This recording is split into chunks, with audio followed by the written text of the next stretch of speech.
South ఇండియాలోనే అతి తక్కువ ధరలకి రత్నాలనందించే ఏకైక సంస్థ 6JVR.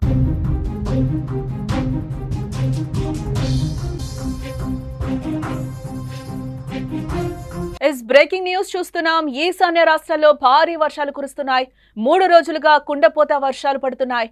సిక్కింలో మిలిటరీ క్యాంపుపై విరిగిపడ్డ కొండ చర్యలు, అలాగే 3 జవాన్లు మరణించినట్లుగా కూడా తెలుస్తోంది. ప్రమాదకరంగా నదులు ఉప్పొంగుతున్న పరిస్థితి కనిపిస్తుంది.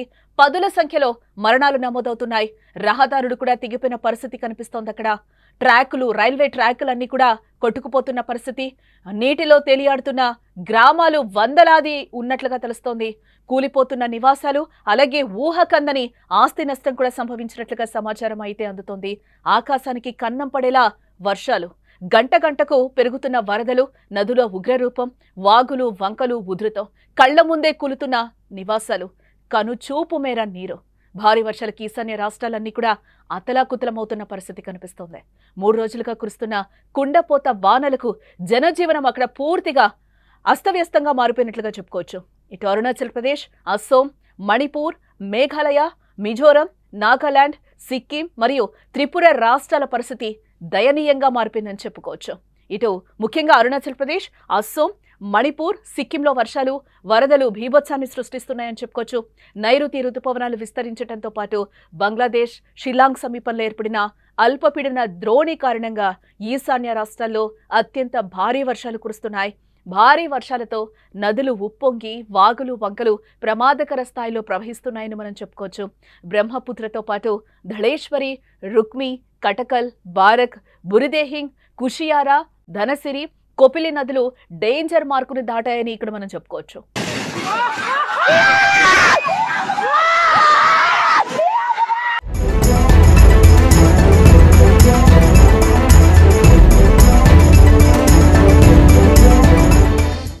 వరద నీరు జనావాసాలను ముంచెత్తుతోంది. దీంతో అసలు ఊహకందని స్థాయిలో ఆస్తి నష్టం జరుగుతోంది.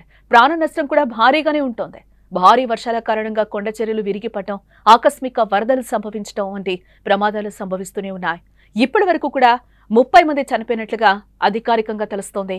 సిక్కింలోని ఛటేన్ ప్రాంతంలో మిలిటరీ క్యాంపుపై కొండ చర్యలు విరిగిపడ్డాయి. దీంతో అక్కడ 3 జవాన్లు మరణించినట్లుగా సమాచారం అయితే అందుతోంది. 6 గల్లంతయ్యారు. ఇప్పటికే గల్లంతైన వారిలో 4 క్షేమంగా బయటపడగా మరో 2 ఆచూకీ మాత్రం ఇప్పటి వరకు తెలియరాలేదు. అస్సాం రాజధాని గౌహతిలో ఒకే కుటుంబానికి చెందిన 3తో సహా మరో 2 మట్టిలో కూరుకుపోయి మరణించారు. ఇక గోలాఘాట్, లక్ష్మీపూర్ జిల్లాలో మరో 3 వరదల్లో చిక్కుకుని ప్రాణాలు వదిలారు.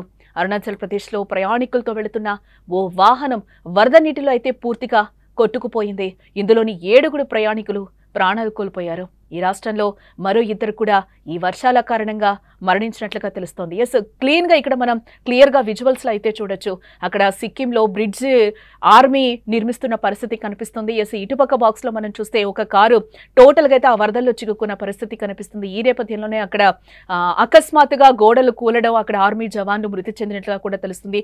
వరద ఫ్లోటింగ్ కూడా ఎలా ఉందో చూడొచ్చు. ఇటుపక్క బాక్స్ లో పైనుంచి ఆ పైకప్పు ఎలా కూడిందో బిల్డింగ్ కూడా మనకి క్లియర్ గా కనిపిస్తున్న పరిస్థితి కనిపిస్తుంది. టోటల్ గా సిక్కింలో పరిస్థితి చాలా దారుణంగా ఉన్నట్లుగా తెలుస్తోంది. అరుణాచల్ ప్రదేశ్ వ్యాప్తంగా కూడా చాలా రికార్డు స్థాయిలో అక్కడ వర్షపాతాలు నమోదవుతున్న పరిస్థితి అయితే మనం ఇక్కడ కళ్ళకు కట్టినట్టుగా కనిపిస్తుంది. ఎటు చూసినా కూడా వరద నీరు నిండిపోయిన పరిస్థితి కనిపిస్తుంది. ఇళ్లలోకి కూడా వరద నీరు చేరిపోయింది. ఎక్కడ చూసినా కూడా ఆ వరద నీరు, ఆ బురద తప్పితే మనకు అక్కడ ఏమీ కనిపించని పరిస్థితి కనిపిస్తుంది. ప్రాణాలని అరచేతిలో పెట్టుకున్న పరిస్థితి కనిపిస్తుంది. అక్కడ టోటల్ గా జనజీవనం పూర్తి అస్తవ్యస్తంగా మారిపోయిన పరిస్థితి అయితే కనిపిస్తుంది. అక్కడ అరుణాచల్ ప్రదేశ్ లో జనాలందరూ ఎప్పుడు కోలుకుంటారో కూడా తెలియని పరిస్థితి కనిపిస్తుంది. ఆ హృదయ విదారక ఘటన అయితే ఆ విజువల్స్ లో అయితే మనకి క్లియర్ గా కనిపిస్తుంది. అక్కడున్న పరిస్థితి ఏ విధంగా ఉందో కళ్ళకు అద్దం పడుతున్న పరిస్థితి కనిపిస్తోంది.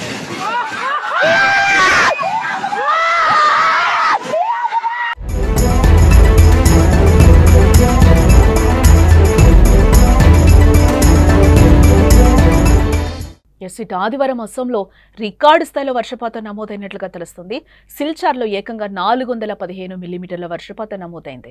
1893 తర్వాత ఒకే రోజు ఈ స్థాయిలో వర్షపాతం నమోదైనట్లుగా అధికారులు చెప్తున్న పరిస్థితి. ఇలా 132 నాటి రికార్డు బద్దలైందని కూడా అధికారులు చెప్తున్న పరిస్థితి కనిపిస్తుంది.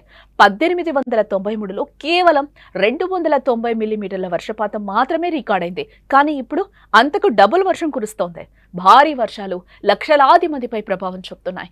చాలా మంది ఇండ్లు నీట మునిగి పునరావాస శిబిరాల్లో తలదాచుకుంటున్నాయి. మణిపూర్లో వరదలు బీభత్సం సృష్టించాయి. శనివారం కురిసిన భారీ వర్షాలు కొండచెరులకు 883 ఇండ్లు ఇప్పటి వరకు డ్యామేజ్ అయినట్లుగా సమాచారం అందుతోంది. వాటిల్లో కొన్ని ఇండ్లు కూడా కోల్పోయాయి. ఇంపాల్ సహా పలు జిల్లాలు నీట మునిగిపోయినట్లుగా తెలుస్తోంది. పూర్తిగా ఇంపాల్ ఈస్ట్లో 800 మందిని అస్సాం రైఫిల్స్ బలగాలు రక్షించినట్లుగా సమాచారం. తెగిపోయిన రహదారులను కూడా పునరుద్ధరిస్తోంది. అత్యంత వేగంగా బ్రిడ్జిలను నిర్మిస్తున్న పరిస్థితి అక్కడ కనిపిస్తోంది. తాజా పరిస్థితిపై అస్సాం, మణిపూర్, త్రిపుర, నాగాలాండ్, అరుణాచల్ ప్రదేశ్ రాష్ట్రాల సీఎంలకు కేంద్ర హోంమంత్రి అమిత్ షా ఫోన్ చేసి మాట్లాడినట్లుగా ఇప్పటివరకు ఉన్న సమాచారాన్ని బట్టి తెలుస్తోంది. ఆయా రాష్ట్రాల్లో పరిస్థితిని సీఎంలు అడిగి తెలుసుకుంటున్న సిచ్యువేషన్. ఎలాంటి సాయమైనా అందించేందుకు నేను సిద్ధంగా ఉన్నామని కూడా మేమంతా సిద్ధంగా ఉన్నామని అమిత్ షా హామీ ఇస్తున్న పరిస్థితి కనిపిస్తుంది. టోటల్గా అక్కడ మనం అరుణాచల్ ప్రదేశ్లో చూడొచ్చు పరిస్థితి ఏ విధంగా ఉందో. రక్షక దళాలు కూడా వారిని రక్షిస్తున్న పరిస్థితి కనిపిస్తుంది. పైకప్పులు కూలిపోతున్నాయి. ఒక పక్క కార్లు కొట్టుకుపోతున్న పరిస్థితి కనిపిస్తుంది. ఆ వరద ఫ్లోటింగ్ కూడా ఎలా ఉందో మనకి క్లియర్ గా విజువల్స్ లో అయితే మనకి కనిపిస్తున్న సిచ్యువేషన్ కనిపిస్తుంది. అక్కడ జనాలు కూడా పునరావాసాలు పైకెక్కి కూడా వాళ్ళ ప్రాణాలని కాపాడుకుంటున్న పరిస్థితి కనిపిస్తుంది. అక్కడ వారి ఆర్తనాదాలు కూడా ఏ విధంగా ఉన్నాయో ఒకసారి మనం వినే ప్రయత్నం చేద్దాం.